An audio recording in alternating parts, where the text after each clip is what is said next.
program with all the parts that you have allocated for that. And I wanted to give a special shout out to Dara Combs, the Office of a Victim Advocate within the Office of Public Safety, for your leadership in moving this RFP, and of course Adam Gear for keeping the work moving forward. That said, the question. The question is for Police Commissioner. The fact that we know sexual assaults are increasing, 16% increase in 2024. The department's assault clearance rate in 2025 was 21%, as opposed to gun clearance, which was 79%. And I wanted to know, I did not see any specific benchmark for improving this clearance rate. If you could speak to that. Yeah, we recognize coming out last year, and actually even in this year, that we're seeing an increase in our rape cases.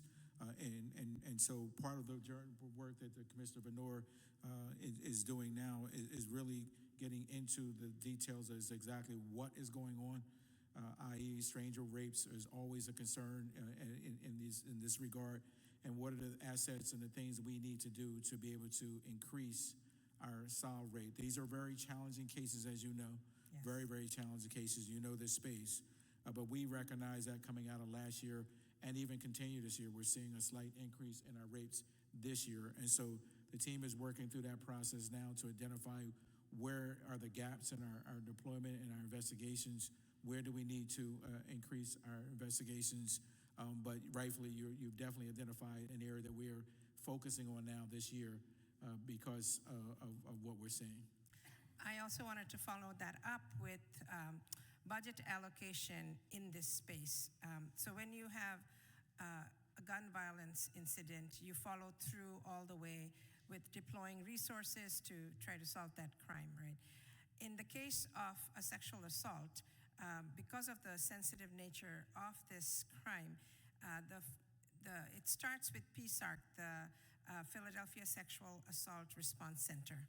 And that's where the victims are sent, they are processed, rape kits are obtained, examination is done. If they need further care, including looking at STD and pregnancy issues, those are all addressed through PSARC. Not one penny does PSARC get from the police department. Right now, last year they got some money, and this year the mayor again committed to $300,000, right? So they get reimbursed for their processing of the rape kit from the state, and that number is actually not enough to cover the general support that is needed to do that. So my question is, how come, and we can have a off-site conversation about how can this service be something we prioritize, that we support, and not just the police department, it also needs our hospitals to participate. Currently, Drexel University's nursing department is what is hosting it, and they're no longer going to be able to host it. So for this crime, with this kind of low clearance rate, it tells me it's not a priority. I'm just saying, this is, on the surface, it looks to me, you tell me otherwise. I want to see how our city is taking this seriously and putting dollars, putting thought, giving us a plan, how we're gonna address it, because a sexual assault never leaves that survivor, ever. It colors their entire life for the rest of their life.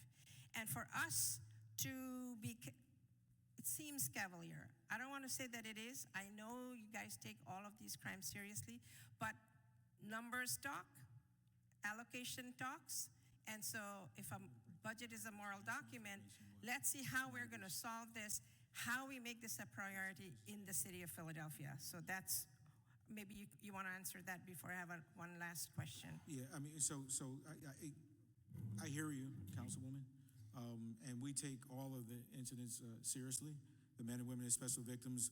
One of the things we went through, the National Incident-Based Reporting, NIBRS, they're changing in how they report, so we're reporting more rapes, so that's also accounting for some of the increase in numbers.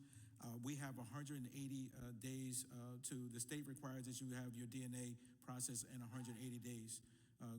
Mike Garvey and his team have been able to get that down to 90 days. And so we are, moving very diligently to be able to identify using DNA to address those issues. I know the issue around the center was a little bit around financing and where it comes from. I don't think there was ever any intention, ever whatsoever intention that would. We believe that's one of the best models you can ever imagine.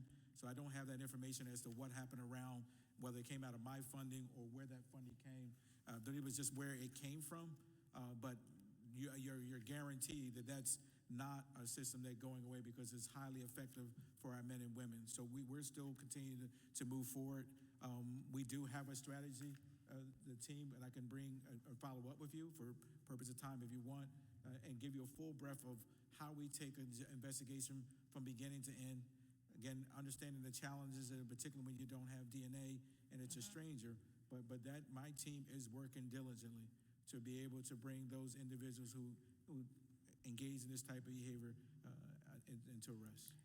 Thank you for that. What I would love to see is the Office of Public Safety work with you to have these wraparound services. It has to start in primary school, talking about how we treat each other, all the way for it to become a crime, a sexual assault. So I need communication with the school district, Briefly, Dr. all of Jan. those things, and I need the Public Safety Office to make this a priority because you guys are amplifying what the police department is doing and giving them feedback. So I really would love to see a plan of how we are addressing sexual assault in Philadelphia. Thank you, Council Just for President. the record, could you provide the timeline and the plan to the chair, now provided to members of council as a follow-up? Yes, sir. Thank you very much. Chair recognizes Councilman